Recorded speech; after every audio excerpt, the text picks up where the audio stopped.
ចាញ់ពីរដ្ឋធានី Washington នៃសហរដ្ឋអាមេរិកយុវជនមួយចំនួនកោតទោសរបបក្រុងភ្នំពេញដែលកំពុងបង្កើនការបង្ក្រាបអត្រាប្រណីទៅលើសិទ្ធិសេរីភាពរបស់ប្រជាពលរដ្ឋពួកគេថាទោះបីជារបបនេះខិតខំបកស្រាយថាទង្វើរបស់ខ្លួនស្របតាមច្បាប់យ៉ាងណាក៏ដោយក៏ពលរដ្ឋខ្មែរយល់ច្បាស់ថានេះជាការប្រើអំណាចដោយបំពានដើម្បីបំបិទមាត់ពលរដ្ឋដែលចង់បានយុត្តិធម៌សង្គមតើយុវជនសំអាងអ្វីខ្លះបានជាពួកគេយល់ឃើញបែបនេះចាសសូមលោកនាងរងចាំស្ដាប់សេចក្តីរាយការណ៍នេះពុស្ដានៅពេលបន្តិចទៀតនេះចាសសូមអរគុណ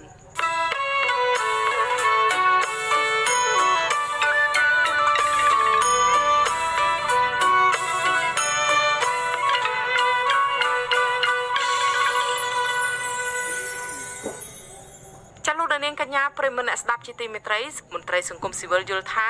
ការចុះស្រង់បច្ចុប្បន្នភាពស្ថិតិបុគ្គលិកអង្គការសមាគមក្រៅរដ្ឋាភិបាលពីសំណាក់សមត្ថកិច្ចមូលដ្ឋានគឺជាការគំរាមកំហែងនិងជ្រៀតជ្រែកផ្ទៃក្នុងរបស់អង្គការសង្គមស៊ីវិលដែលបានចុះបញ្ជីការត្រឹមត្រូវពួកគេស្នើឲ្យអាជ្ញាធរគួរពិនិត្យមើលច្បាប់ស្តីពីអង្គការសមាគមឡើងវិញ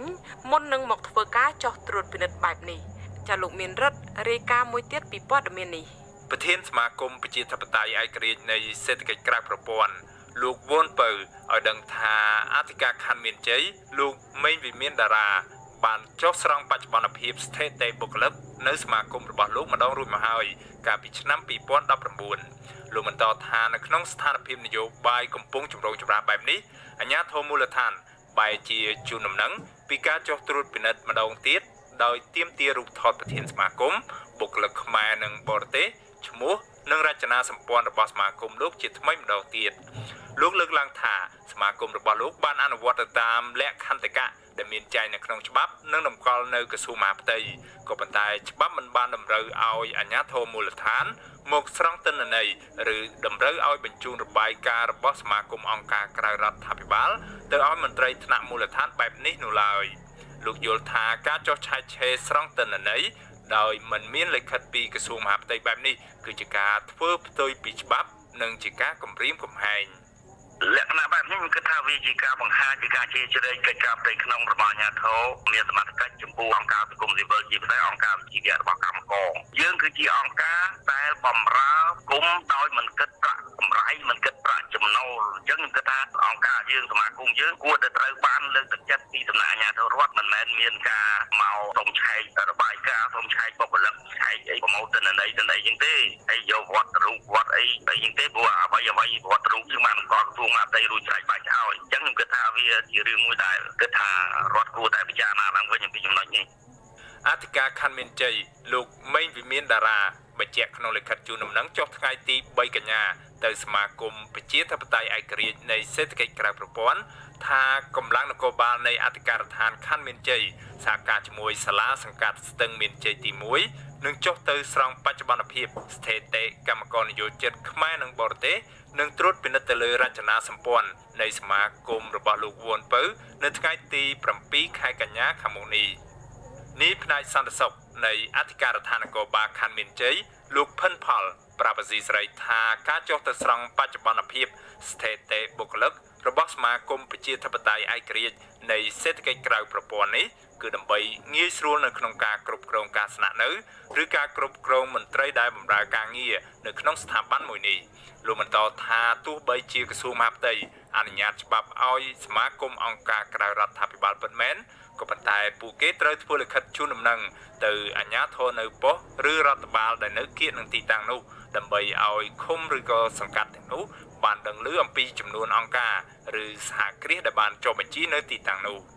ក្នុងនាមជាប៉ុស្តិ៍រដ្ឋបាលឬមួយជាអាជ្ញាធរខណ្ឌយើងមិនមែនសំដៅធ្វើតែគោលដៅរបស់គាត់នឹងណាយើងធ្វើគ្រប់ស្ថាប័នទាំងអស់តាំងពីក្រមចាក់សាក់គ្រាសតាមអីក៏យើងត្រូវចុះធ្វើដែរយើងមិនមែនសំដៅតែលើអង្គការសហព័ន្ធសហជីពឬក៏អង្គការក្រៅរដ្ឋាភិបាលទេយើងធ្វើគ្រប់អង្គការយើងធ្វើគ្រប់សូម្បីតែវត្តអារាមក៏យើងត្រូវចុះធ្វើដែរផ្ទះជួលស្នាក់ក៏យើងត្រូវចុះធ្វើដែរយើងអត់ទេគ្រាន់តែថាយើងសូមឲ្យគាត់ជួលដឹងដើម្បីគាត់សហការការងារជាមួយយើងដើម្បីងាយស្រួលក្នុងការតំណាក់តំណងរវាងស្ថាប័ននីមួយៗនឹងជាមួយអាជ្ញាធរមូលដ្ឋានដែលនៅទី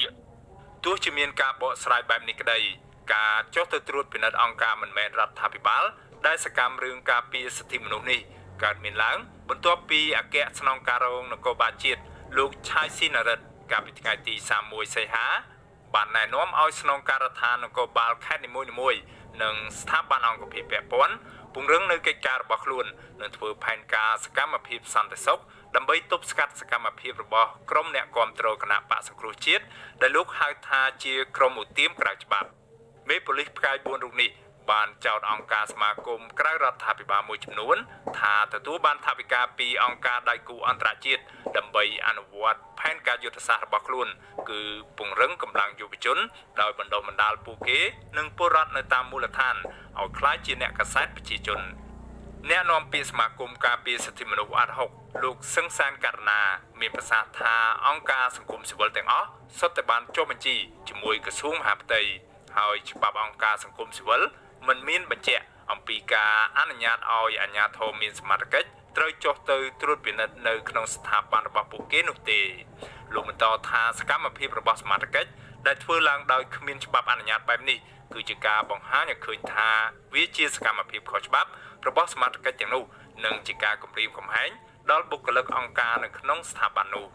យើងមិនទាន់ឃើញខាងក្រសួងមហាផ្ទៃបានបញ្ជាក់អំពីព័ត៌មានទាំងអស់ទេដោយទៅវិញខាងសមត្ថកិច្ចមូលដ្ឋានបែរជាធ្វើការចុះទៅអនុវត្តបែបហ្នឹងទៅវិញដោយយើងមិនទាន់ដឹងថាតើអ្នកទាំងអស់ហ្នឹងគាត់ប្រើច្បាប់ទេដោយធ្វើការត្រួតពិនិត្យទៅលើអង្គការសមាគមអីទាំងអស់ហ្នឹងគឺជាសំណួរដែលយើងសួរហើយយើងគួរតែមានការចេញលិខិតជាផ្លូវការពីក្រសួងមកដើម្បីបញ្ជាក់អំពីគោលបំណងនិងមូលហេតុច្បាស់លាស់របស់មិនឆ្លោះទេយើងយល់ថាវាជាវិធានការមួយដែលគម្រាមកំហែងទៅលើឯករាជ្យភាពរបស់ការងាររបស់ខាងសមាគមអង្គការសង្គមស៊ីវិលហើយប៉ះពាល់ទៅដល់សិទ្ធិសេរីភាពរបស់ពួកគេដែរតែក្នុងនោះក៏អាចធ្វើឲ្យមន្ត្រីនិងបុគ្គលិកនៃអង្គការទាំងអស់នោះមានការព្រួយបារម្ភអំពីកិច្ចការងាររបស់ខ្លួនដែលធ្វើកិច្ចការងារនឹង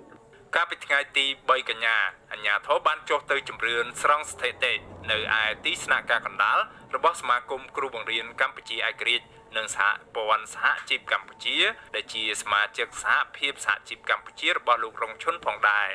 ប្រធានសមាគមគ្រូបង្រៀនកម្ពុជាឯករាជ្យអ្នកស្រីអុកឆាយាវីចាត់ទុករឿងនេះថាគឺជាការគំរាមកំហែងនិងបំផិតបំភ័យដល់អង្គការសង្គមស៊ីវិលដើម្បីទប់ស្កាត់កុំឲ្យក្រុមសង្គមស៊ីវិលចូលរួមនៅក្នុងការតស៊ូមតិស្វែងរកយុត្តិធម៌ជូនសង្គមជាតិ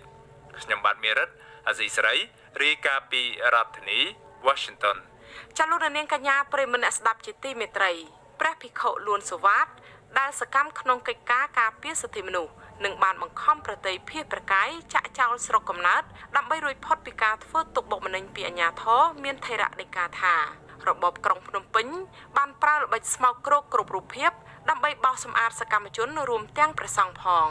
ព្រះអង្គបានថែមថារបបក្រុងភ្នំពេញបានយកប្រព័ន្ធព័ត៌មានវិទ្យាធ្វើជាអាវុធប្រឡាយដើម្បីសម្លាប់ឈ្មោះកិត្តិយសនិងជាឧបករណ៍លាបពណ៌ដើម្បីយកលេសចោតនិងចាប់មនុស្សតាមតែអំពើចិត្តនិងយ៉ាងអយុត្តិធម៌ចាលោកនាងនឹងបានស្ដាប់បទសម្ភាសន៍នេះនៅពេលបន្តិចទៀតនេះ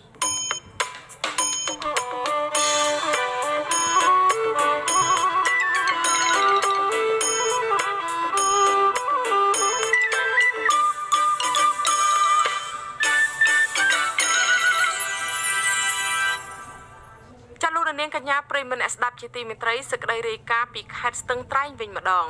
ពលរដ្ឋចំនួន52គ្រួសារដែលក្រាញ់ននាលមិនទទួលយកសំណងពីក្រុមហ៊ុនសាងសង់ទំនប់វារីអគ្គិសនីសេសានក្រោម2ក្នុងខេត្តស្ទឹងត្រែងនោះប្រកាសជំហរមិនអនុញ្ញាតឲ្យអាជ្ញាធរជ្រឿលដីព្រៃសហគមន៍ភូមិក្បាលរមាសវិនិយោគទៅឲ្យក្រុមហ៊ុនជាដាច់ខាតការលើកឡើងនេះដោយសារតែក្រោយពីអាជ្ញាធរខេត្តបានចុះប្រាប់ពលរដ្ឋដល់មូលដ្ឋានដោយបង្ហាញពីគម្រោងជ្រឿលដីសហគមន៍ភូមិក្បាលរមាសវិនិយោគឲ្យក្រុមហ៊ុនឯកជនមួយចាអ្នកស្រីម៉ៅសុធានីរាយការណ៍ព័ត៌មាននេះប្រជាប្រដ្ឋនៅភូមិក្បាលរមាសឃុំក្បាលរមាសស្រុកសេសានដែលរងគ្រោះដោយសារក្រុមហ៊ុនទំនប់វារីអគ្គិសនីសេសានក្រោម2កំពុងភ័យខ្លាចក្រែងរបូតដីព្រៃសហគមន៍ភូមិក្បាលរមាស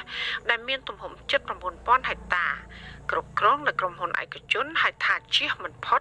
ពីការកាប់បំផ្លាញព្រៃឈើបង្កគ្រោះថ្នាក់ម្ដងហើយម្ដងទៀតទៅលើជីវភាពរបស់ប្រជាពលរដ្ឋនិងបំផ្លាញសេចក្តីសុខអ្នកភូមិនៅតំបន់នោះជាតំណាងសហគមន៍ភូមិក្បាលរមាសលោកស្រីស្រាំងឡាញ់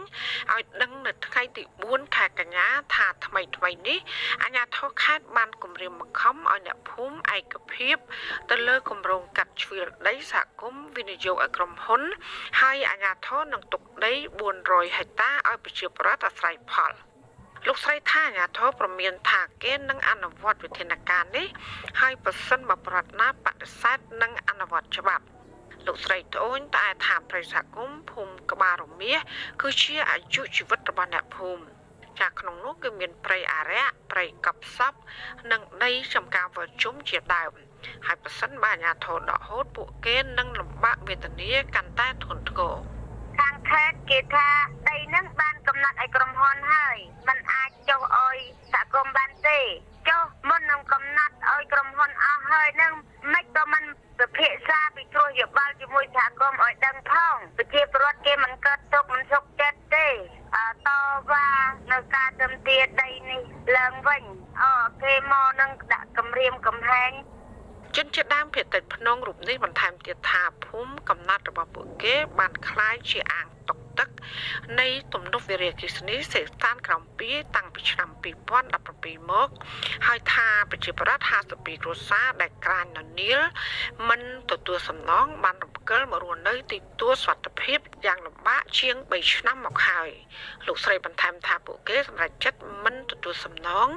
គឺដើម្បីចង់អភិរក្សប្រិយសហគមន៍ដែលបន្សល់ទុកប្រពៃណីវប្បធម៌តាំងពីបុរាណមកស៊ូស្លាប់ហើយបើមិនស៊ូស្លាប់នឹងរយៈ3ឆ្នាំ4ឆ្នាំហើយដោយសារស៊ូចង់បន្តរស់នៅលើទឹកដីកំណើតខ្សែអត្តសញ្ញាណរបស់ខ្លួននៅប្រព័ន្ធទឹកដីចាស់របស់ខ្លួននេះព្រៃសហគមន៍ភូមិក្បាលរមាសមានផ្ទៃដីជិត 9,000 ហិកតាចាសហគមន៍បានតាសុំចុះបញ្ជីជាព្រៃអភិរក្សចាប់តាំងពីឆ្នាំ2012មករហូតដល់ឆ្នាំ2018ទើបក្រសួងមហាផ្ទៃសម្រាប់ចុះបញ្ជីជនជាតិដើមភាគតិចរស់នៅតំបន់នោះជាស្វ័យអត្តសញ្ញាណព្រៃសហគមន៍នេះក្រមប្រជាពលរដ្ឋបានកំណត់លក្ខន្តិកៈផែនទីបទបញ្ជាផ្ទៃក្នុងនិង GPI កំណត់ព្រំប្រទល់ដែលមានការជួយជ្រោមជ្រែងពីអង្គការសង្គមស៊ីវិលនិងមន្ទីរអភិវឌ្ឍជនបទឆ្លើយតបនឹងការលើកឡើងនេះអ្នកនាំពាក្យសាលាខេត្តស្ទឹងត្រែងលោកម៉ែនគង់មានប្រសាសន៍ថាគម្រោងជ្រៀលដីសហគមន៍ភូមិក្បាលរមាសគឺអាជ្ញាធរខេត្តមិនទាន់មានគោលការណ៍ច្បាស់លាស់នៅឡើយលោកថាអាជ្ញាធរក្រុងជជែកជាមួយសហគមន៍មុននឹងអនុវត្តវិធានការនេះមិនទាន់មានគោលការណ៍ច្បាស់លាស់ទេព្រោះមិនទាន់បានទោបព័ត៌មាននឹងជាក់លាក់ឡើយទេតទៅរឿងការជ្រៀលដីរបស់គាត់ចេញនេះហ្នឹងគឺមិនទាន់មានគោលការណ៍ច្បាស់លាស់ទេព្រោះដោយសារសហគមន៍ហ្នឹងគឺជាសហគមន៍ដែលបានចុះបញ្ជីហើយយ៉ាងទៅចែកជាមួយនឹងគាត់មន្ត្រីសម្របសម្រួលសមាគមអាត់ហុកខេត្តស្ទឹងត្រែងលោកប៊ីវ៉ានីយកឃើញថាបរដ្ឋមិនទទួលសំណងពីក្រុមហ៊ុនគឺជាជនរងគ្រោះលេខភូមិកំណើតនិងផ្ទះសម្បែងហើយអាជ្ញាធរគួរតែលើកទឹកចិត្តឲ្យអ្នកភូមិថែរក្សានិងការពារព្រៃឈើឲ្យបានល្អដើម្បីចិញ្ចឹមជីវិតលោកថាអាជ្ញាធរមិនគួរកាត់ជ្រៀតដីសហគមន៍ហើយវិនិយោគឲ្យក្រុមហ៊ុនឯកជននោះទេពីព្រោះថានាំឲ្យប៉ះពាល់ធ្ងន់ធ្ងរដល់ទីកន្លែងអាស្រ័យផលព្រៃឈើរបស់ប្រជាពលរដ្ឋនៅតំបន់នោះយើងជាតែគម្រាមជីវរដ្ឋឲ្យបកគលដីឲ្យក្រុមហ៊ុនទេយើងត្រូវតែគិតគូរអំពីការរស់នៅរបស់ជីវរដ្ឋជាធំហើយដីទាំងអស់នោះខ្សិតជាដីបរដ្ឋវាជាករណីមួយដែលយើងឃើញថាធ្វើបែបហ្នឹងវាមិនបានឆ្លុះបញ្ចាំងអំពីគោលនយោបាយក្នុងការអភិវឌ្ឍឬក៏ធ្វើឲ្យប្រជាពលរដ្ឋមានចីរភាពក្នុងការរស់នៅជីវភាពសមរម្យនោះទេចាំបទល់ពេលនេះបរដ្ឋរនឃុំក្បាលរមាស52គ្រួសារបូករួមទាំងបរដ្ឋបំបែកគ្រួសារបានបដិសេធមិនព្រមទទួលយកគោលនយោបាយសំណងពីក្រុមហ៊ុនហើយបច្ចុប្បន្នពួកគេនៅបន្តរស់នៅលើទីទួលខ្ពស់ឆ្ងាយពីភូមិចាស់ប្រមាណ4គីឡូម៉ែត្រចាក់ក្រុមប្រជាប្រដ្ឋទាំងនោះរស់នៅពឹងផ្អែកលើព្រៃសហគមន៍ដែលជាប្រភពចំណូលសេដ្ឋកិច្ចរបស់ពួកគេដូចជាខ្វៀលគោក្របីធ្វើចំការវើជុំរកអនុផលព្រៃឈើបេះបន្លែនិងដងជាប់ទឹកជាដើមចា៎នាងខ្ញុំហៃសុធានីអសីស្រីពីរដ្ឋធានី Washington ចាលោកនាងកញ្ញាប្រិយមិត្តអ្នកស្ដាប់ជាទីមេត្រីសេចក្តីរាយការណ៍តាក់ទងទៅនឹងការកាប់បំផ្លាញព្រៃឈើវិញម្ដងសកម្មជនព្រៃឡង់ខេត្តកំពង់ធំអះអាងថាសកម្មភាពដឹកជញ្ជូនឈើនិងកាប់ឈើក្នុងដែនជម្រកសត្វព្រៃឡង់នៅតែកើតមានយ៉ាងពេញទំហឹងនៅរយៈពេល2ខែចុងក្រោយនេះពួកគេថាមន្ត្រីបរិស្ថានដែលឈរជើងការពារព្រៃនៅតំបន់នោះមិនបានរារាំងក្បួនគោយន្តដឹកឈើឆ្លងកាត់ស្នាក់ការបរិស្ថានទេតែបែរជាមកហាមឃាត់និងគំរាមកំហែងលើសកម្មជនព្រៃឡង់ម្ដងហើយម្ដងទៀតទៅវិញមិនឲ្យចុះល្បាតព្រៃឡង់ចាលោកទីនហ្សាការីយ៉ារាយការណ៍ព័ត៌មាននេះសកម្មជនព្រៃឡង់ខេត្តកំពង់ធំខកចិត្តចំពោះការបណ្ដាត់បណ្ដោយ ឲ្យកើតមានសកម្មភាពកាប់ឈើនិងដឹកឈើចេញពីព្រៃឡង់ក្នុងខេត្តកំពង់ធំដដែលដោយគ្មានការអនុវត្តច្បាប់ពីមន្ត្រីឧទ្យានុរក្សរបស់ក្រសួងបរិស្ថានពួកគេថាជារៀងរាល់ថ្ងៃមានគោយន្តដឹកបន្ទះក្តារនិងឈើជ្រុងមិនក្រោម10គ្រឿងទេឆ្លងកាត់ស្នាក់ការបរិស្ថាននៅក្នុងស្រុកសណ្ដានខេត្តកំពង់ធំប្រធានសហគមន៍ព្រៃឡង់ខេត្តកំពង់ធំលោកហ៊ឿនសុភីបឲ្យដឹងនៅថ្ងៃទី3កញ្ញាថាក្រុមកម្មករជាច្រើនអ្នកប្រដាប់ដោយម៉ាស៊ីនអាយឈើត្រង់ស៊ីន័រចូលព្រៃឡង់កាប់ឈើធំរួចដឹកតាមគោយន្តចេញក្រៅមកលក់ឲ្យឈ្មួញចាំទទួលទិញនៅមូលដ្ឋានលោកថាជារៀងរាល់ថ្ងៃមានគោយន្តជាច្រើនគ្រឿងដឹកឈើឆ្លងកាត់ស្នាក់ការបរិស្ថានតាមច្រកព្រះអាទិត្យច្រកតោលច្រកចំបក់និងច្រកអូងាវបានយ៉ាងរលូនដោយគ្មានការរារាំងនោះទេលោកអះអាងថាមន្ត្រីបរិស្ថាននៅតែហាម5ប្រជាសហគមន៍មិនឲ្យចូលល្បាតក្នុងព្រៃទំនងជាចង់លាក់បាំងពីភាពមិនប្រក្រតីនៃសកម្មភាពកាប់ឈើក្នុងព្រៃអភិរក្សនេះស្ថានភាពគេកាប់ព្រៃគេនៅតែកាប់រយៈនេះគឺមានការកើនឡើងមែនដោយយើងឃើញម៉ាស៊ីនអាចឈើវាច្រើនហើយអ្នកដឹកចេញវាច្រើនឈើស្រស់ធំដែលតាមមុខតែខ្លាយដែរដូចជាមិនឃើញមានមន្ត្រីអាជ្ញាធរណាទៅកាប់នោះសកម្មជនព្រៃឡង់រូបនេះសោកស្ដាយចំពោះការបាត់បង់ដើមឈើធំបន្សល់ចុងក្រោយក្នុងព្រៃឡង់ជាពិសេសដើមឈើផ្លិតជាប់ទឹកដោយសារតែមន្ត្រីជំនាញគ្មានភាពស្មោះត្រង់ការពារព្រៃស្របតាមច្បាប់លោកថាដើមឈើទាលកគីកកោះបដៀលដួងចែមនិងពពែលកំពុងទទួលរងការកាប់បំផ្លាញយ៉ាងខ្លាំងជាជំនិចបានជាមន្ត្រីទាំងអស់នោះមិនព្រមអនុវត្តច្បាប់ការអនុវត្តច្បាប់នោះវាតិចបំផុតគាត់ថាវាពិបាកនិយាយដល់ថាបើយើងនិយាយទៅវាថាយើងនោះគឺអ្នកដែលនិយាយរឿងចេះតែនិយាយតែបើយើងមិននិយាយអារឿងនោះគឺវាកើតទៀតទាំងអស់ហើយខ្ញុំគិតថាបានជាគេមិនអនុវត្តច្បាប់ទី1គឺមន្ត្រីមួយចំនួនគឺកំពុងតែប្រព័ន្ធនឹងល្មើសទាំងអស់នោះហើយឆ្លើយតបការលើកឡើងនេះអ្នកនាំពាក្យក្រសួងបរិស្ថានលោកនិតភេត្រាទទួលស្គាល់ថាមានបទល្មើសព្រៃឈើទ្រង់ទ្រាយតូចនៅតែកើតមាននៅក្នុងព្រៃឡង់ទោះជាយ៉ាងណាលោកថាមន្ត្រីឧទ្យានុរក្សនៃក្រសួងបរិស្ថានបានសហការជាមួយសហគមន៍តំបន់ការពារធម្មជាតិចំនួន19កន្លែងរួមទាំងគម្រោងព្រៃឡង់បៃតងរបស់ USAID ធ្វើការចុះល្បាតព្រៃជាប្រចាំដើម្បីទប់ស្កាត់បទល្មើសព្រៃឈើលោកបន្ថែមថាបទល្មើសធនធានធម្មជាតិត្រូវបានបង្ក្រាបជារៀងរាល់ថ្ងៃខ្លះធ្វើការអប់រំចុះកិច្ចសន្យាបញ្ឈប់និងខ្លះទៀតអាជ្ញាធរបញ្ជូនសំណុំរឿងទៅតុលាការជាដើមទោះបីជាបែបនេះក្តីសកម្មជនការពារបរិស្ថានលោកហេច្រោះសង្កេតឃើញថាបទល្មើសព្រៃឈើនៅតែកើតមានជាច្រើនដដែលដោយសារតែមន្ត្រីជំនាញនិងសមាជិកនៅមូលដ្ឋាននៅតែបើកផ្លូវឲ្យជនល្មើសកាប់និងជញ្ជូនឈើក្នុងព្រៃអភិរក្សព្រោះតែផលប្រយោជន៍ផ្ទាល់ខ្លួនលោកថាសពថ្ងៃមានថការជាច្រើនអ្នកអង្គុយចាំទិញឈើពីក្រុមជនល្មើសដែលដឹកចេញពីព្រៃឡង់ដើម្បីលក់ចែកចាយតាមដេប៉ូនានារយៈកាលចុងក្រោយនេះវាហាក់បីដូចជាក្រសួងមិនមែនជាក្រសួងមួយដើម្បីធ្វើការការពារកុំឲ្យមានការកាប់បំផ្លាញព្រៃឈើនៅក្នុងប្រទេសកម្ពុជាទេតែជាក្រសួងហើយនិងសមត្ថកិច្ចមួយចំនួនហ្នឹងគឺជាអ្នកដែលបើកផ្លូវនិងគឺជាអ្នកដែលសម្រួលឲ្យមានការកាប់បំផ្លាញព្រៃឈើនៅក្នុងតំបន់ព្រៃឡង់សកម្មជនក៏ដូចជាសហគមន៍ដែលគាត់ធ្វើការចុះល្បាតនៅតំបន់ព្រៃឡង់អាចជាត្រូវទទួលរងបានការហាមឃាត់ទទួលរងនៅការគំរាមកំហែងទទួលរងនៅការរដ្ឋបတ်មិនឲ្យមានការចេញចូលនៅក្នុងតំបន់ព្រៃឡង់សហគមន៍ការពារព្រៃឡង់បន្ថែមថារយៈពេលជាង8ខែចុងក្រោយនេះបទល្មើសព្រៃឈើក្នុងព្រៃឡង់កើតមានច្រើននៅពេលដែលក្រសួងហាម5ប្រជាសហគមន៍មិនឲ្យល្បាតព្រៃព្រោះគ្មានអ្នកតាមដាននិងចុះហាមឃាត់បទល្មើសជាក់ស្ដែងក្នុងព្រៃពួកគេថាការរឹតបន្តឹងអ្នកការពារព្រៃឈើមិនឲ្យចូលព្រៃឡង់គឺជាឱកាសរបស់មន្ត្រីខិលខូចមួយចំនួនខົບខិតជាមួយជនល្មើសកាប់ឈើនិងដឹកឈើចេញពីព្រៃឡង់កាន់តែច្រើនឡើងទាក់ទងនឹងការថយចុះទំហំព្រៃឡង់នេះដែរអង្គការជា Swiss Service Cambodia និងបណ្ដាញយុវជនកម្ពុជាបានចេញផ្សាយរបាយការណ៍ស្រាវជ្រាវថ្មីមួយកាលពីខែសីហាឆ្នាំ2020ដែលរកឃើញថាក្នុងរយៈពេល20ឆ្នាំចុងក្រោយនេះទំហំព្រៃឡង់ជាង 10,000 ហិកតាបានក្លាយជាវាលរហដ្ឋានរបាយការណ៍បន្ថែមថាចាប់តាំងពីឆ្នាំ2000រហូតដល់ឆ្នាំ2019ព្រៃឈើនៅក្នុងតំបន់ព្រៃឡង់ចំនួនជាង 100,000 ហិកតាឬស្មើនឹង 24% ត្រូវបានបាត់បង់បន្ថែមពីនេះទៀតគិតត្រឹមឆ្នាំ2019ផ្ទៃដីព្រៃឡង់ទំហំជិត 60,000 ហិកតាត្រូវបានបំលែងទៅជាដីចម្ការបំណាំខណៈផ្ទៃដីជាង 1,000 ហិកតាត្រូវបានដាំដុះកូនឈើឡើងវិញចំណែករបាយការណ៍ស្រាវជ្រាវដោយសាកលវិទ្យាល័យមួយនៅប្រទេសដាណឺម៉ាកវិញរកឃើញថាព្រៃឡង់បានបាត់បង់ទំហំព្រៃឈើជិត 10,000 ហិកតាក្នុងឆ្នាំ2019កើនឡើង 73% បើធៀបនឹងឆ្នាំ2018ខ្ញុំទីនសាការីយ៉ាសេរីប្រធានីវ៉ាស៊ីនតោនចាលោកនាងកញ្ញាប្រិយមិត្តអ្នកស្ដាប់ជាទីមេត្រីរឿងដាច់ដោយឡែកមួយទៀតព្រះអង្គម្ចាស់ក្សត្រីថៃមហាចក្រីសុរិនថន ប្រកាសផ្ដល់ជំនួយ5ឆ្នាំទៀតសម្រាប់អភិវឌ្ឍវិទ្យាល័យបច្ចេកទេសនៅខេត្តកំពង់ធំនិងខេត្តកំពង់ស្ពឺចាប់ពីខែកញ្ញាឆ្នាំ2020ដល់ខែកញ្ញាឆ្នាំ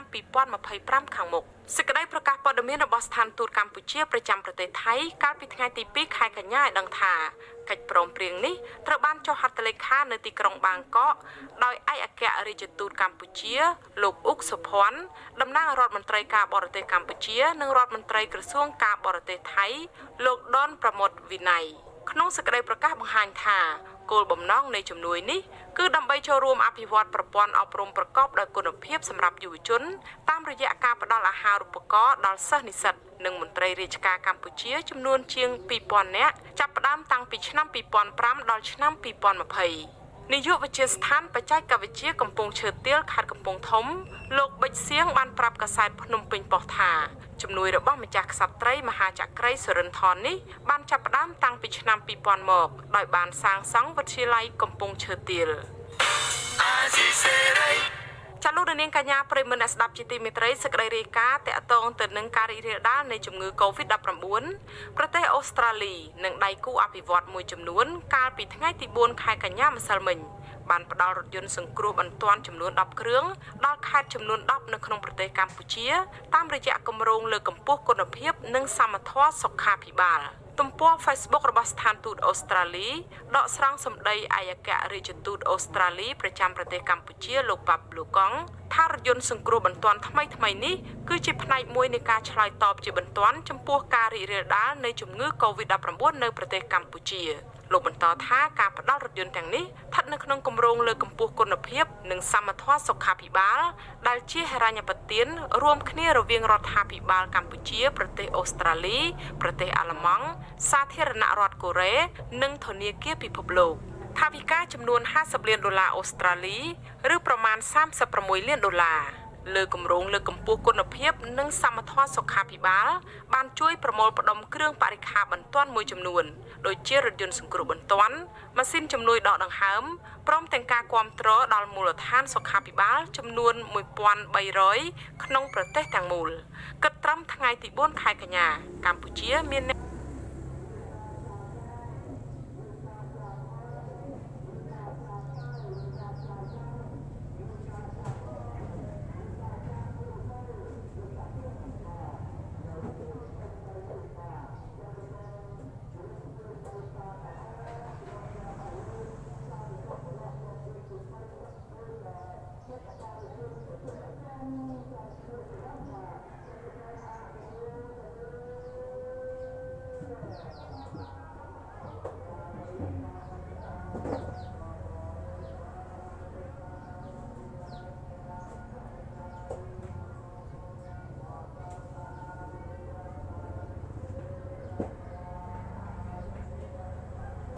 ជំងឺ Covid-19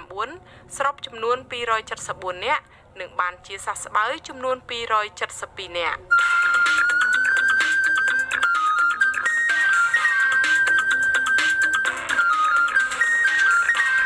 បទសម្ភារ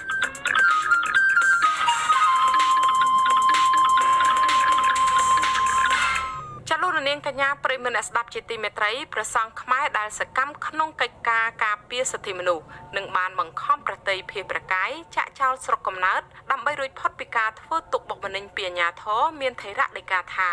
របបក្រុងភ្នំពេញបានប្រើល្បិចស្មោកគ្រោកគ្រប់រូបភាពដើម្បីបោសសម្អាតសកម្មជនរួមទាំងព្រះសង្ឃផងព្រះអង្គបានថែមថារបបក្រុងភ្នំពេញបានយកប្រព័ន្ធព័ត៌មានវិទ្យាធ្វើជាអាវុធប្រឡាយដើម្បីសម្លាប់ឈ្មោះកិត្តិយសនិងជាឧបករណ៍លាបពណ៌ដើម្បីយកលេសចោតនិងចាប់មនុស្សតាមតែអំពើចិត្តនិងយ៉ាងអយុត្តិធម៌ចាសសូមលោកនាងស្ដាប់បទសម្ភាសន៍រវាងលោកមួងណារ៉េតជាមួយនឹងព្រះតេជប្រគុណលួនសូវ៉ាតជុំវិញរឿងនេះដូចតទៅខ្ញុំប្រកាសណាសូមក្រាបថ្វាយបង្គំប្រគុណម្ចាស់ពីចម្ងាយសារព័ត៌មានល្បីរបស់អាមេរិកមួយឈ្មោះ The New York Times គេបានចុះផ្សាយរឿងប្រគុណម្ចាស់ដោយរកឃើញថាល្បិចធ្វើបាបប្រគុណម្ចាស់ដោយប្រើបណ្ដាញសង្គម Facebook ហ្នឹងគឺមានមន្ត្រីអង្គភាពប្រតិកម្មរហ័សរបស់លោកហ៊ុនសែននៅពីក្រោយតើប្រគុណម្ចាស់យល់ឃើញយ៉ាងណាដែររឿងនេះ ឬមិនមែនកើតចេញពីមនុស្សធម្មតាក្រុមធម្មតាបុគ្គលធម្មតាទេវាជាការរៀបចំចេញពីប្រព័ន្ធគ្រប់គ្រងនយោបាយនៅក្នុងប្រទេសកម្ពុជាមួយដែលគេប្រើប្រាស់គ្រប់វិធីសាស្ត្រទាំងអស់មិនថាវិធីសាស្ត្រជាអំពើអាក្រក់អំពើបាបកម្មអំពើបោកប្រាស់ឬក៏អំពើទុច្ចរិតណាអំពើអមនុស្សធម៌អសិលធម៌ផ្សេងគឺគេមិនគិតគេគិតតែពីធ្វើម៉េចកំតិចអ្នកណាដែលសកម្មក្នុងកិច្ចការងារសង្គមក្តីអ្នកណាដែលជាមុខសញ្ញាដែលត្រូវបោសសម្អាតកំតិចចោលហ្នឹងគឺគេប្រើប្រព័ន្ធគ្រប់ប្រព័ន្ធទាំងអស់ដោយតែយើងបានឃើញស្រាប់អញ្ចឹងវាងាយរងគ្រោះបំផុតសម្រាប់អ្នកធ្វើការងារសង្គមនៅក្នុងប្រទេសមួយដែលមិនមានប្រព័ន្ធគ្រប់គ្រងដោយឯករាជ្យដូចជាប្រព័ន្ធព័ត៌មានដូចជាស្ថាប័នពុទ្ធសាសនាស្ថាប័នតុលាការផ្សេងតើហេតុអ្វីបានជាប្រគុណម្ចាស់យល់ថារបបក្រុងភ្នំពេញនឹងតាមប្រមាញ់សកម្មជនសង្គមមានដូចប្រសង់ដូចប្រគុណម្ចាស់ផងហ្នឹងបើគ្រាន់តែប្រគុណម្ចាស់ជួយឈឺឆ្អាលបញ្ហាសង្គមសោះហ្នឹងគឺវាពាក់ព័ន្ធនឹងនយោបាយយើងដឹងហើយថាការបោសសម្អាតនៃអ្នកដែលសកម្មពីមុនមករហូតមកដល់ឥឡូវយើងមើលជាប់គុកជាតិអស់ហើយអ្នកខ្លះជាប់គុកអ្នកខ្លះរត់ចោលស្រុកចោលអីយើងជាសកម្មជនមួយដ៏លេចធ្លោតាំងពីយូរឆ្នាំមកហើយគុំលំគុំគួនដែលគេបានដឹងដែលគេបានគុំដែលបានធ្វើຕົកបុកម្នេញថ្មចោតចាប់លៀបពួរបដិញ្ញចេញពីវត្តและការចាប់សັບការចាប់ខ្លួនការគំរាមកំហែងនោះក៏ច្រើនលើកច្រើនសាររត់មិនអស់ហើយនៅឡើយយើងនៅតែបន្តអាត្មាបានធ្វើកិច្ចការងារសង្គមហ្នឹងគឺវាចម្រុះវាទាំងជួយពុទ្ធសាសនាវត្តអារាមសង្គមជាតិផងហើយវាពាក់ព័ន្ធទៅនឹងនយោបាយផងដែរព្រោះនៅស្រុកខ្មែរឲ្យតែយើងធ្វើការងារសង្គមផ្នែកសិទ្ធិមនុស្សដីធ្លីព្រៃឈើណាប្រជាធិបតេយ្យយុត្តិធម៌សង្គមអីហ្នឹងគឺគេចោទប្រកាន់ថាយើងអ្នកនយោបាយហើយអ្នកប្រឆាំងហើយបើទោះជាប្រគុណម្ចាស់ថាគេចាត់ទុកប្រគុណម្ចាស់ថាជាមនុស្សប្រឆាំងក៏ដោយក៏ការរិះគន់នឹងប្រឆាំងអំពើមិនត្រឹមត្រូវអីនឹងអំពើអយុត្តិធម៌អីក្នុងសង្គមហ្នឹងមានអីខុសឆ្គងក្រែងមានប្រយោជន៍ដល់សង្គមដែរតាគេមិនគិតថាយើងជាមនុស្សមានប្រយោជន៍ដល់វត្តអារាមដល់ពុទ្ធសាសនាដល់សង្គមជាតិទេផ្ទុយទៅវិញគេតែងតែចោទប្រកាន់យើងថាយើងនឹងជាមនុស្សញុះញង់មនុស្សប្រឆាំងដោយរឿងមន្ត្រីសង្ឃដែលចេញលិខិតអីចឹងទាំងអស់នោះគឺគ្មានការស៊ើបអង្កេតអីទាំងអស់ខាងវិន័យសង្ឃខាងស្ថាប័នសង្ឃនោះក៏យកស្ថាប័នប៉ូលីសមកធ្វើការទៅវិញតាមពិតទៅមានប្រសង់ដែលសកម្មការងារសង្គមច្រើនអង្គណាស់ហើយដែលត្រូវបានគេផ្សឹកហើយនឹងបណ្ដឹងចេញពីវត្តតើតាមការសង្កេតរបស់ប្រគុណម្ចាស់ការធ្វើទុកបុកម្នេញហ្នឹងកើតច្រើននៅពេលណាមករយៈចុងក្រោយតាំងពីថ្ងៃចាប់ផ្ដើមរំលាយគណៈបកប្រឆាំងដ៏ធំនៅក្នុងប្រទេសកម្ពុជារំលាយគំនិតសារព័ត៌មានឯករាជ្យអង្គការសង្គមស៊ីវិលផ្សេងគឺគេចាប់ផ្ដើមបោសសម្អាតទៅដល់សកម្មជនទោះបីជាអាត្មាធ្វើអំពើល្អធ្វើបុណ្យសពគ្រប់ប្រការក៏នៅតែមានការរារាំងហាមឃាត់ឲ្យសពគ្រប់អញ្ចឹងហើយអាត្មានេះបើគុំតែកិច្ចផុតរាប់រួចក៏គប់ដោយតែគេយ៉ាងណាច្រើនពូប្រគុណម្ចាស់កិច្ចផុតរត់រួចហើយឥឡូវមកគង់នៅប្រទេសស្វីសតែប្រគុណម្ចាស់គិតយ៉ាងម៉េចដែរដើម្បីរកយុត្តិធម៌សម្រាប់ព្រះអង្គនិងពុទ្ធសាសនាយើងទៅរកយុត្តិធម៌ណាពីតុលាការពីរដ្ឋាភិបាលពីក្រសួងស្ថាប័នពាក់ព័ន្ធនោះដូចរែងយកអំបិលទៅទម្លាក់ចូលនៅក្នុងទឹកអញ្ចឹងគឺមិនរកបានទេសម្រាប់យើងដែលជាជនរងគ្រោះដែលគ្មានលុយគ្មានអំណាចគ្មានបាក់គ្មានពូជនោះដូច្នេះស្តង់ដារយុត្តិធម៌នៅក្នុងប្រទេសកម្ពុជាហ្នឹងគឺវាមិនមានទេសម្រាប់អ្នកដែលគេចាត់ទុកជាអ្នកប្រឆាំងជាអ្នកនយោបាយប្រឆាំងឬក៏សកម្មជនសិទ្ធិមនុស្សនៃធ្លីព្រៃឈើផ្សេងយើងឃើញហើយរងគ្រោះគ្រប់តែគ្នាហ្នឹង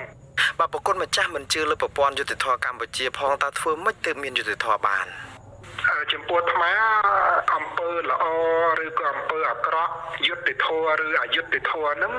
គឺវាទៅតាមធម្មជាតិរបស់វាអញ្ចឹងទៅហើយចំពោះតែខុសហើយនឹងត្រូវទុកឲ្យប្រជាពលរដ្ឋទុកឲ្យពុទ្ធបរិស័ទឬក៏មនុស្សទូទៅគេមើលឃើញថាខុសហើយនឹងត្រូវល្អនឹងអាក្រក់ណាក៏ហក់បោកប្រាស់យ៉ាងម៉េចក៏ឲ្យវាទៅតាមនឹងទៅដូច្នេះបើទាល់តែប្រទេសជាតិនឹងវាមានប្រព័ន្ធតុលាការឯករាជ្យប្រព័ន្ធស្ថាប័នក្រសួងផ្សេងឯករាជ្យទៅយុត្តិធម៌នោះវាអាចនឹងកើតមានបានចុះចំណាយព្រះអង្គវិញនឹងបន្តធ្វើអីទៀតដើម្បីជំរះមន្ទិលនៃភាពអយុត្តិធម៌មកលើព្រះអង្គនេះទោះជាយ៉ាងណាអាត្មានៅតែបន្តតស៊ូមតិទាមទារឲ្យលុបចោលបំរាមទម្លាក់ចោលនៅសង្ឃសម្រាប់ផ្សេងដែលពាក់ព័ន្ធនឹងការចោទប្រកាន់មកលើអាត្មាព្រោះយើងដឹងហើយថារឿងទាំងអស់នោះគឺកើតចេញពី Facebook คล้ายៗកើតចេញពីព័ត៌មានคล้ายៗមិនមែនសម្រាប់អាត្មាទេការចោទប្រកាន់ការបង្កើតព័ត៌មានคล้ายៗផ្សព្វផ្សាយលើបណ្ដាញសង្គមព័ត៌មានផ្សេងនោះវាជាការសម្លាប់ព្រះពុទ្ធសាសនាសម្លាប់តម្លៃជាសកលនៃពុទ្ធសាសនាឯនោះវិញទេបុគ្គលម្ចាស់នេះគឺជាសំណួរចុងក្រោយកន្លងមកបុគ្គលម្ចាស់ហាក់ដូចជាជ្រើសរើសយកវិធីនៅស្ងៀមហើយអត់សូវតបតនឹងការចាត់ប្រកាន់ទាំងនេះទេតើវិធីនេះអាចមានប្រសិទ្ធភាពទេនៅក្នុងពេលដែលឧបករណ៍ឃោសនារបស់លហ៊ុនសែននោះផ្សាយបន្តដាក់បន្ទុកបុគ្គលម្ចាស់ព្រួងព្រាបែបនេះអាត្មាយកគោលការណ៍មួយគឺមិនឆ្លងមិនឆ្លើយមិនឆ្លោះមិនតបបន្តគឺរក្សាភាពស្ងៀមស្ងាត់ហ្នឹងគឺដោយសារតែរឿងចង់រក្សាតម្លៃពុទ្ធសាសនានៅឯងអាត្មាសុខចិត្តថាយកការស្ងៀមស្ងាត់ចឹងទៅហើយចង់នរណាគេចោទអីចង់នរណាគេធ្វើអីក៏ធ្វើទៅតាមហ្នឹងទៅព្រោះរឿងនៅស្រុកខ្មែរស្លាញ់គេថាស្លាញ់គេធ្វើព្រោះគេចង់ធ្វើអីគេធ្វើបានមិនថារឿងតូចមិនថារឿងធំមិនថារឿងស្រីមុំមិនថារឿងស្រីម៉ៅអីទេគឺរឿងគឺស្ថិតនៅលើគេបង្កើតឡើងហើយគេក៏មានប្រពៃ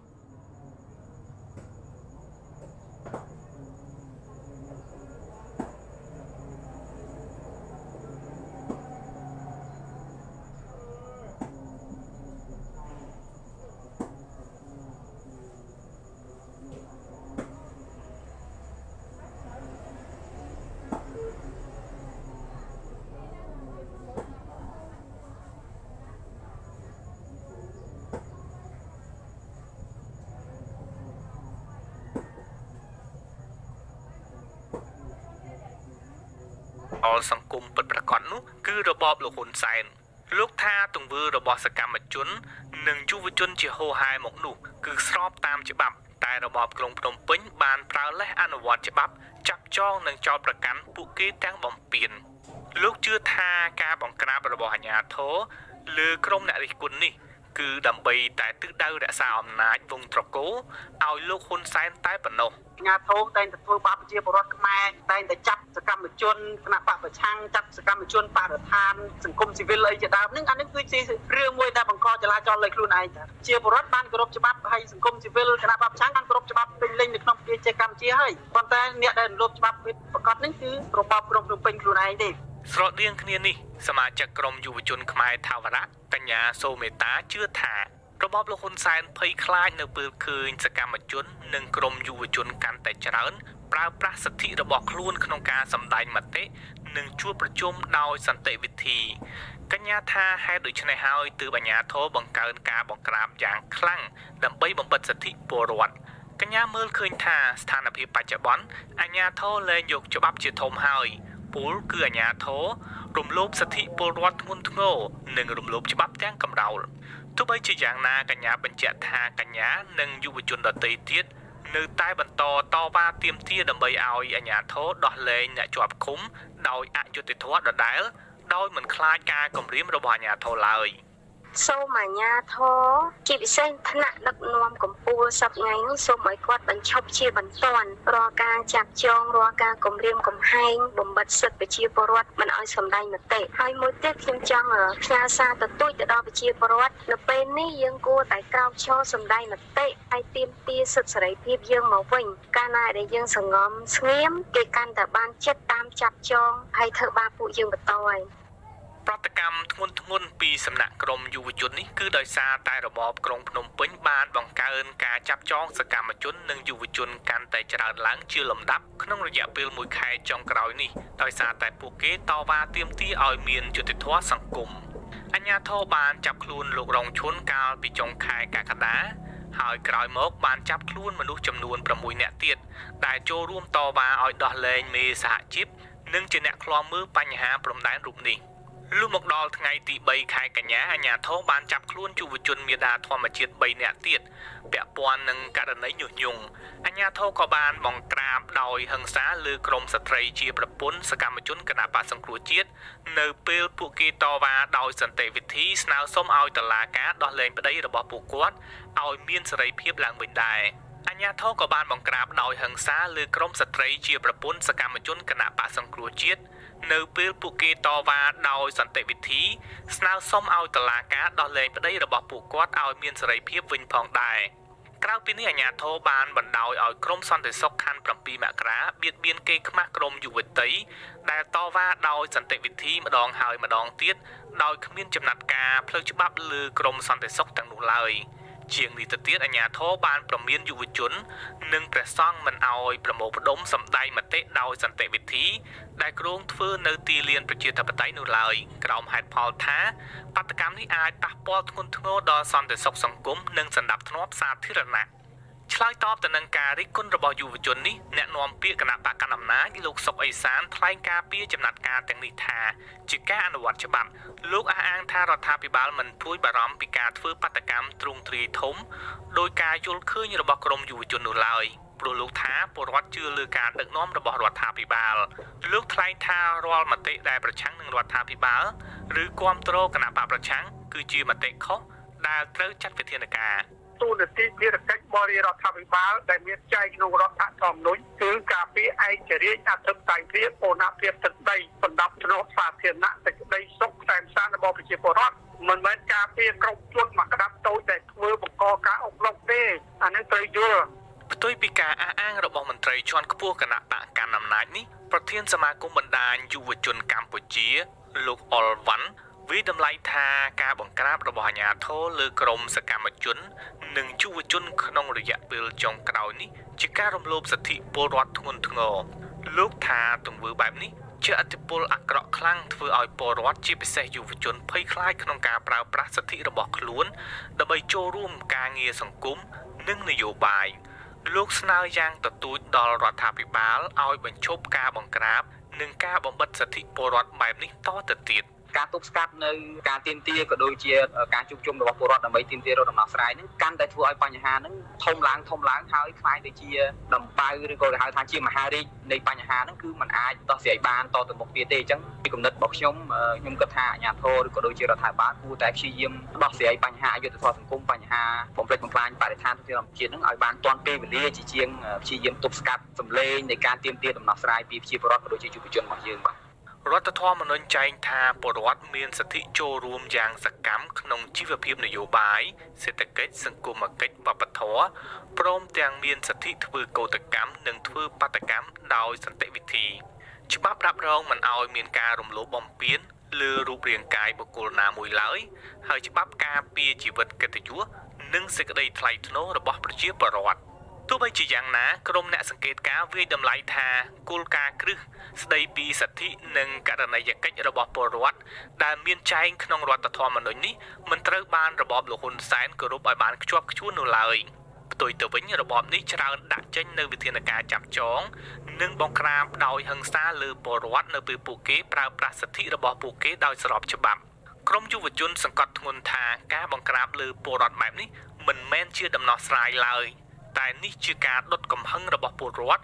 ឲ្យខឹងសម្បានឹងរបបហ៊ុនសែនកាន់តែខ្លាំងពួកគេថាដំណោះស្រាយសំខាន់នោះ គឺរបបក្រុងភ្នំពេញត្រូវតែងាកមកគោរពសិទ្ធិមនុស្សនិងសេរីភាពពលរដ្ឋហើយដោះស្រាយបញ្ហាអយុត្តិធម៌សង្គមទាំងឡាយដែលកំពុងកើតមាននាពេលបច្ចុប្បន្ននេះខ្ញុំយុនសាមៀនអាស៊ីសេរីប្រធានាធិបតី Washington ចាលោកនាងកញ្ញាប្រិយមិត្តស្ដាប់ជាទីមេត្រីការផ្សាយរយៈពេល1ម៉ោងនៃវិទ្យុអាស៊ីសេរីជាភាសាខ្មែរនៅពេលនេះចាប់តែប៉ុណ្ណេះ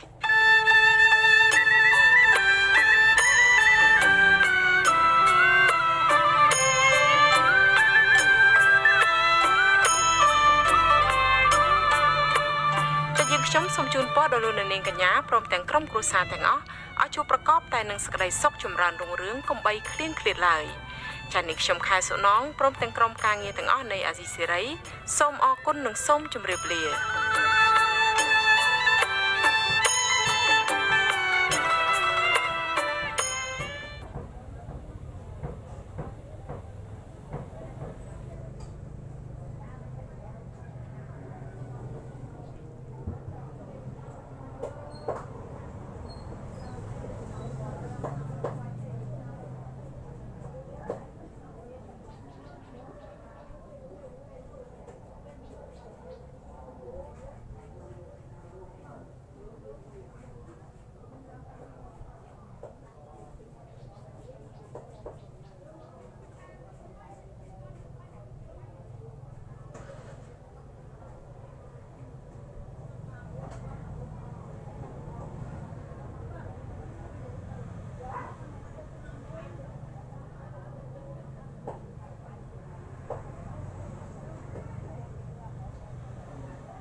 Welcome to the Voice of America in Kamai.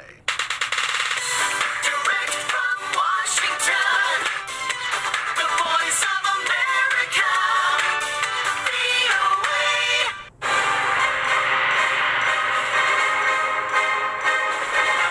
សួស្តីប្រិយមិត្តជាទីមេត្រីនៅក្នុងកម្មវិធីផ្សាយតាមវិទ្យុរបស់ VOA នៅព្រឹកថ្ងៃសៅរ៍ទី5ខែកញ្ញាឆ្នាំ2020នេះខ្ញុំលីម៉ូរីវ៉ាន់និងសហការីនៃក្រុមផ្សាយជាខេមរៈភាសាសូមស្វាគមន៍ប្រិយមិត្តពីរដ្ឋធានី Washington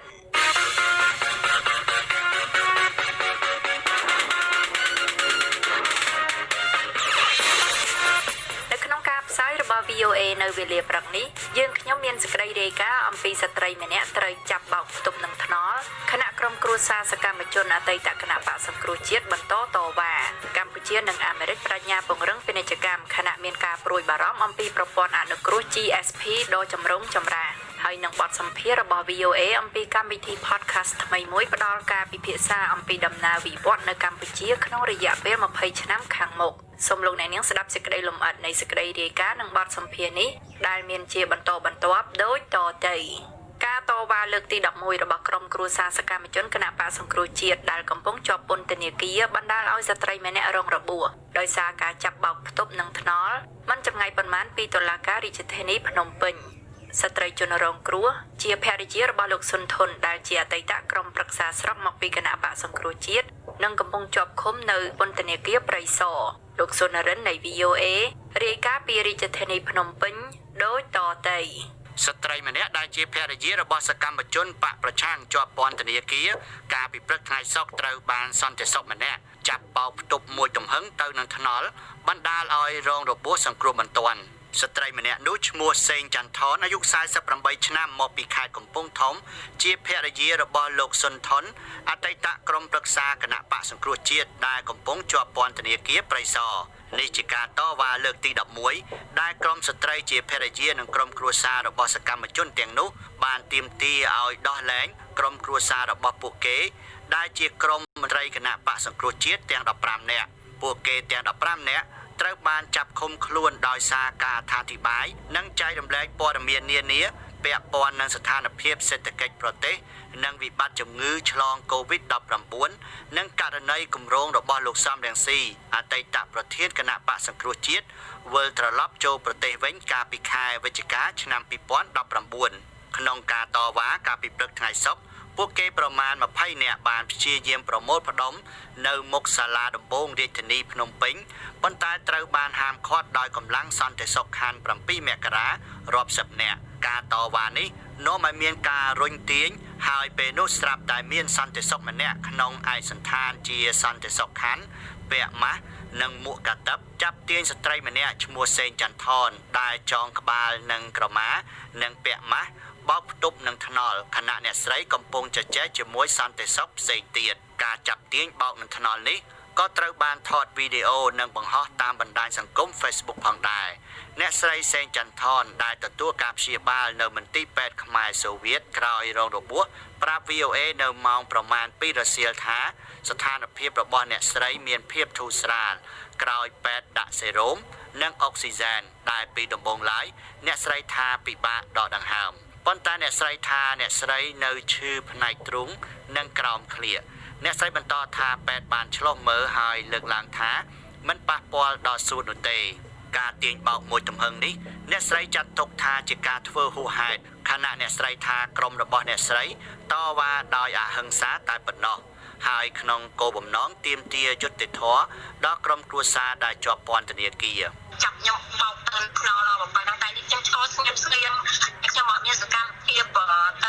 បន្ទុសារាមួយពិសេសក្នុងថាគេមកចាប់បោកហ្មងម្ដងចាប់បោកបណ្ដោយដល់អត់មានរឿងអីសោះហ្មងហើយខ្ញុំក៏អត់ប្រកែកតំណែងអីមួយពួកគេដែរខ្ញុំឆ្លងស្ងៀមទេអ្នកស្រីចន្ទថនបន្តថាការចាប់ខ្លួនស្វាមីរបស់អ្នកស្រីមានភាពអយុត្តិធម៌ទៅកន្លងទៅអ្នកស្រីនិងក្រុមគ្រួសារផ្សេងទៀតបានចេញមុខតវ៉ាតាំងពីខែឧសភាដោយសុំអន្តរាគមន៍ពីស្ថានទូតធំៗដូចជាស្ថានទូតសហភាពអឺរ៉ុបសហរដ្ឋអាមេរិកនិងអង់គ្លេសជាដើមអ្នកណាចូលទៅធ្វើបានពួកខ្ញុំយ៉ាងនេះគឺជារឿងមួយដែលគោកធ្វើបំផុតដែលមិនគោរពលទ្ធិជាតិធិបតេយ្យដែលមិនគោរពច្បាប់គេបានចែងថាពួកខ្ញុំអាចតវ៉ាបានទាននៅអ្វីដែលមិនត្រឹមត្រូវទៅទាមទារត្រឡប់មកវិញដែលនេះគឺគេអត់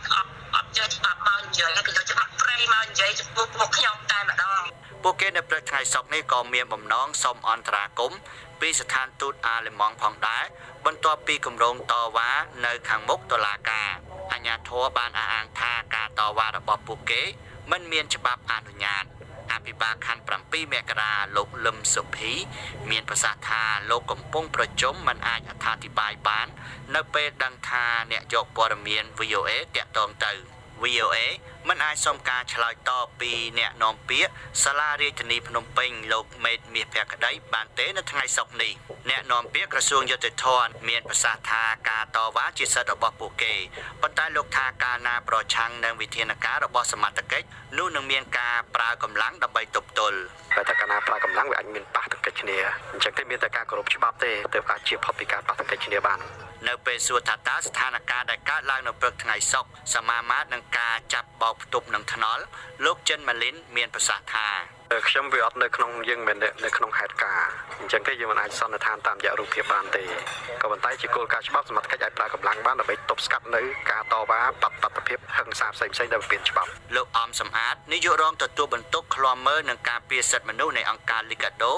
មានប្រសាសន៍ថាការទាញច្រានមួយទំហឹងព្រឹកមិញនេះជាអំពើហិង្សាកាន់តែធ្ងន់ទៅលោកបន្តថាមិនគួរមានការប្រើកម្លាំងសន្តិសុខដែលលោកថាមិនមានជំនាញច្បាស់លាស់នោះទេមិនគួរប្រើប្រាស់នៅកម្លាំង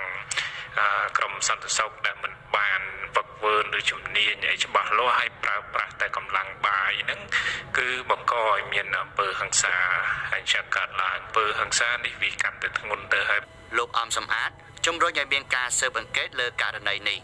បាទតាមអង្គការ Liga do ចាប់តាំងពីដើមខែមិថុនាឆ្នាំ2020គ្រួសាររបស់អតីតសមាជិកគណៈបកជំទាស់ត្រូវបានអូសទាញទាត់ធាក់និងវាយដំអំឡុងពេលដែលពួកគេតវ៉ាដើម្បីអំពាវនាវឲ្យដោះលែងសមាជិកគ្រួសាររបស់ពួកគេអង្គការឲ្យដឹងទៀតថាគិតមកទល់ពេលនេះអតីតសមាជិកគណៈបក្សសង្គ្រោះជាតិចំនួន23នាក់ហើយត្រូវបានចាប់និងឃុំខ្លួនក្នុងពន្ធនាគាររាយការណ៍ពីរាជធានីភ្នំពេញខ្ញុំសុនណារិន VOA លោកអ្នកនាងកំពុងតែស្ដាប់កម្មវិធីផ្សាយជាខេមរៈភាសានៃ VOA ប្រភពព័ត៌មានជាទីទុកចិត្តតាំងពីឆ្នាំ1955កាលពីល្ងាចថ្ងៃប្រហ័សមន្ត្រីកម្ពុជានិងអាមេរិកបានជួបជុំគ្នាដើម្បីអបអរខួប70ឆ្នាំនៃទំនាក់ទំនងរវាងប្រទេសទាំងពីរហើយពួកគេបានអបអរសាទរទំនាក់ទំនងពាណិជ្ជកម្មនិងការវិនិយោគរវាងប្រទេសទាំងពីរនីតិរដ្ឋរឹងមាំប្រព័ន្ធច្បាប់ដំណាភៀបនិងអំពើពុករលួយនៅតែជាបញ្ហាសម្រាប់អ្នកវិនិយោគអាមេរិកបន្ថែមពីនេះទៀតក៏មានការព្រួយបារម្ភរឿងបាត់បង់ប្រព័ន្ធអនុគ្រោះពន្ធរបស់អាមេរិក GSP ផងដែរលោកសុនរិននៃ VOA រាយការណ៍ពីរាជធានីភ្នំពេញដូចតទៅរដ្ឋមន្ត្រីក្រសួងពាណិជ្ជកម្មកម្ពុជានិងឯកអគ្គរដ្ឋទូតអាមេរិកកាលពីថ្ងៃប្រហ័សបានបដិញ្ញាពង្រឹងទំនាក់ទំនងពាណិជ្ជកម្មនិងការវិនិយោគរវាងប្រទេសទាំងពីរប៉ុន្តែអាមេរិកបានបង្ហាញបញ្ហាប្រឈមមួយចំនួនរួមមាននីតិរដ្ឋរឹងមាំតម្លាភាពនិងកិច្ចប្រឹងប្រែងលុបបំបាត់អំពើពុករលួយដែលនៅតែជាឧបសគ្គរារាំងការវិនិយោគរបស់អាមេរិកលោក W Patrick Murphy ឯកអគ្គរដ្ឋទូតអាមេរិកប្រចាំកម្ពុជាបានលើកឡើងបែបនេះនៅក្នុងបទសម្ភាសន៍ជាមួយអ្នកសារព័ត៌មានក្រោយបញ្ចប់ពិធីជួបជុំមួយដើម្បីរំលឹកការវិនិយោគនិងពាណិជ្ជកម្មរវាងអាមេរិកនិងកម្ពុជាដែលឆ្នាំនេះជាខួប70ឆ្នាំនៃទំនាក់ទំនងរវាងប្រទេសទាំងពីរ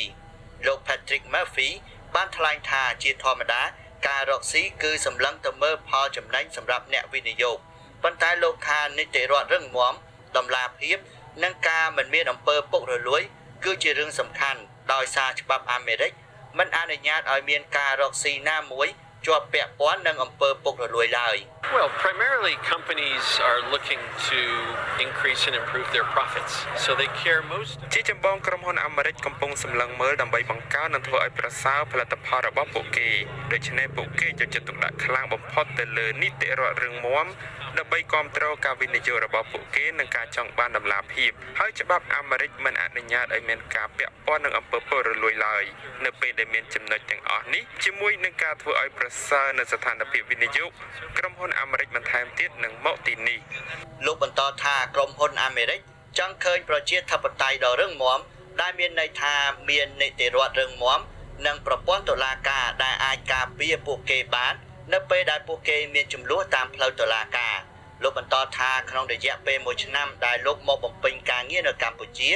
លោកមើលឃើញថាប្រជាជនកម្ពុជាចង់បានទំនិញនិងសេវារបស់ក្រុមហ៊ុនអាមេរិកកាំងដែលលោកថាមានគុណភាពល្អជាការឆ្លើយតបរដ្ឋមន្ត្រីក្រសួងពាណិជ្ជកម្មលោកប៉ានសូសាមានប្រសាសន៍ថាកម្ពុជាបានព្យាយាមធ្វើឲ្យប្រសើរផងដែរតាមការចង់បានរបស់អាមេរិកលោកអំពាវនាវឲ្យសហរដ្ឋអាមេរិកយល់ពីកម្ពុជានិងពិនិត្យមើលច្បាប់កម្ពុជាដែលមានយើងទៅចែកគ្នារហូតដើម្បីដោះស្រាយបញ្ហាមួយចំនួនដែលខាងភាគីនឹងគាត់មានបញ្ហាយើងក៏លើកបញ្ហាដែរចង្កោតគាត់មិនទាន់យល់នៅបញ្ហាដែលយើងមានគាត់មិនហ៊ានចូលមកហើយហ្នឹងយើងគឺបានភាសាការពិភាក្សាញឹកញាប់ធ្វើឲ្យយើងយល់គ្នាទៅវិញទៅមក TIFA គេហៅ Trade Investment Framework Agreement ហើយយើងត្រូវតែពិភាក្សាគ្នាដើម្បីដោះស្រាយបញ្ហាទាំងពីរមិនមែនថាខាងអាមេរិកទេអាមេរិកក៏ត្រូវភាសាយើងឲ្យស្គាល់នឹងច្បាប់យើងដែរលោករដ្ឋមន្ត្រីថាកម្ពុជាមានច្បាប់ផ្សេងដែលអាចទាក់ទាញអ្នកវិនិយោគរបស់អាមេរិកតែលោកថានៅមានចំណុចច្បាប់ការងារដែលអាមេរិកមិនទាន់ពេញចិត្តសហគ្រាសពលគឺយើងត្រូវជួយគ្នាទៅវិញទៅមកបាទខាងយើងក៏ត្រូវទទួលស្គាល់ថាស្តង់ដារអាមេរិកប៉ុណ្ណាគួរណាគឺខំប្រឹងប្រែងទៅបាទហើយអាមេរិកក៏ត្រូវបើកទូលំទាយនៅទីផ្សាររបស់គាត់ដែរបាទដើម្បីទទួលនៅគុណដែលគិតថាជាដែលយើងធ្វើទាំងអស់គ្នាបានតាមសហគ្រាសពលបើតាមស្ថានទូតអាមេរិកប្រចាំនៅកម្ពុជាអាមេរិកគឺជាទីផ្សារនាំចេញធំជាងគេបំផុតមួយសម្រាប់ប្រទេសកម្ពុជាដោយក្នុងឆ្នាំ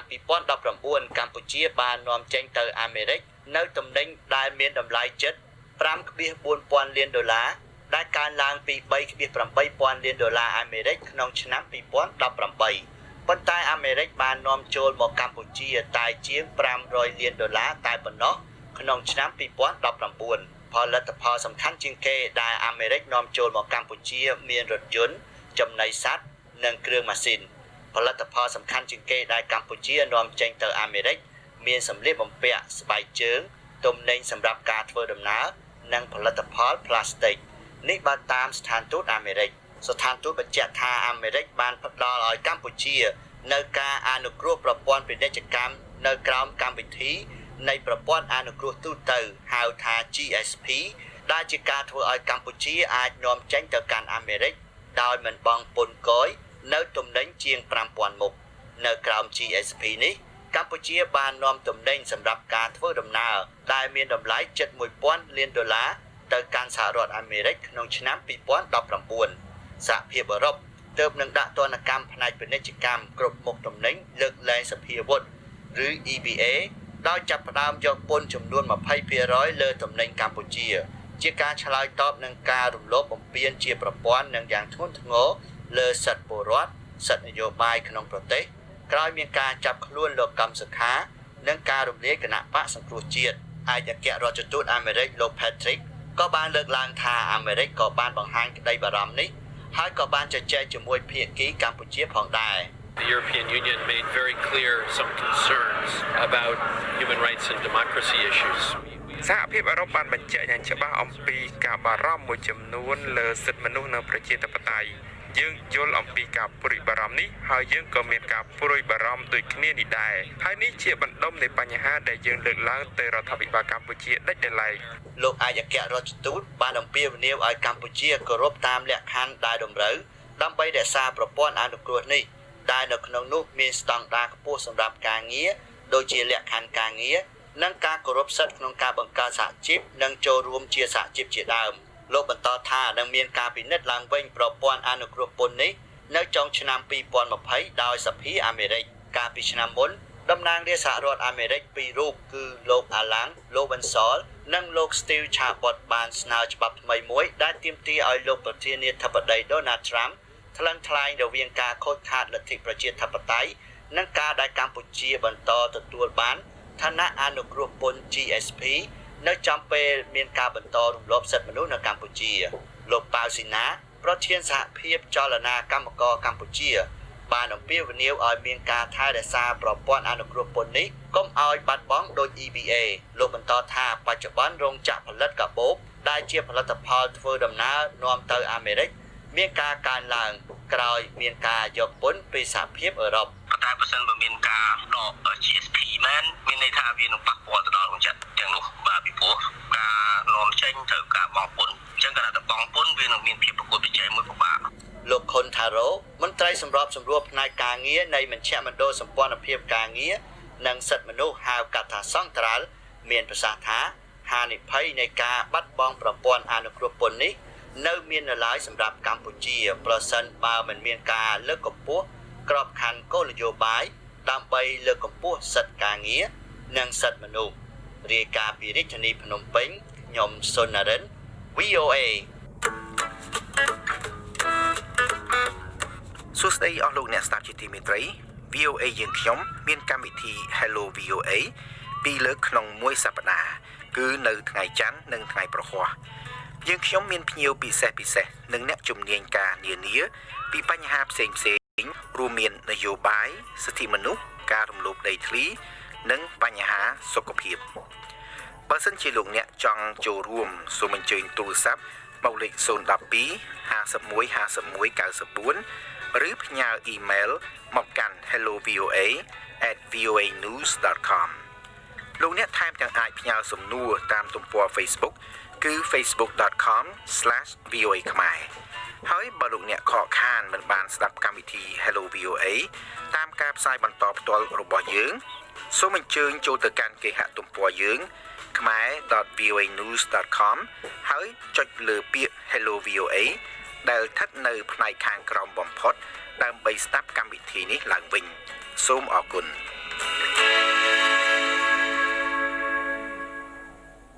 VOA ខ្មែរទើបតែបង្កើតកម្មវិធី podcast ថ្មីមួយដែលមានឈ្មោះថាកម្ពុជាសម្លឹងទៅមុខឬជាភាសាអង់គ្លេស Envision Cambodia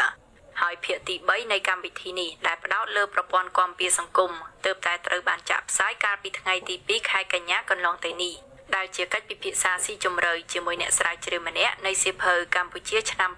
2040គឺកញ្ញាយូសុធារី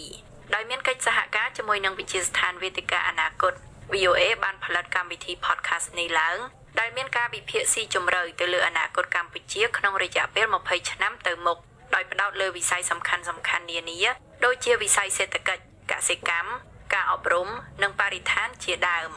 VOA នឹងចាក់ផ្សាយភាគទី4និងភាគបន្តបន្ទាប់ក្នុងរយៈពេល8ខែនេះអ្នកស្រីហុងចិន្តានៃ VOA បានសម្ភាសន៍អ្នកនាងតែនសុកស្រីនិតដែលជាផលិតករកម្មវិធីនេះអំពីគោលបំណងនិងអត្ថប្រយោជន៍នៃកម្មវិធីនេះនិងរបៀបដែលលោកអ្នកនាងអាចចូលទៅស្ដាប់កម្មវិធីថ្មីនេះបានសូមលោកអ្នកនាងស្ដាប់បទសម្ភាសន៍នេះទាំងស្រុងដូចតទៅចាសសូមជម្រាបសួរអ្នកនាងស្រីណាត់ចាជម្រាបសួរចិន្តាអ្នកនាងស្រីណាត់គឺជាផលិតករកម្មវិធី podcast កម្ពុជាសម្លឹងទៅមុខដែល VOA ទៅតែផលិតឡើងដូច្នេះនៅក្នុងថ្ងៃនេះនាងខ្ញុំចង់ឲ្យអ្នកនាងជម្រាបថាតើកម្មវិធី podcast កម្ពុជាសម្លឹងទៅមុខគឺជាអ្វីដែរហើយថាតើវាខុសពីកម្មវិធីសម្រាប់ស្ដាប់ទូទៅយ៉ាងដូចម្តេចដែរចាអរគុណចិន្តាថាតើកម្មវិធី podcast នេះវាជាកម្មវិធីផ្សាយជាសំឡេងជាភាគដោយបដោតលើប្រធានបទអីក៏ដោយដែលផលិតករក៏ចង់ផលិតអញ្ចឹងអាចថាជាបញ្ហាសង្គមនយោបាយសុខភាព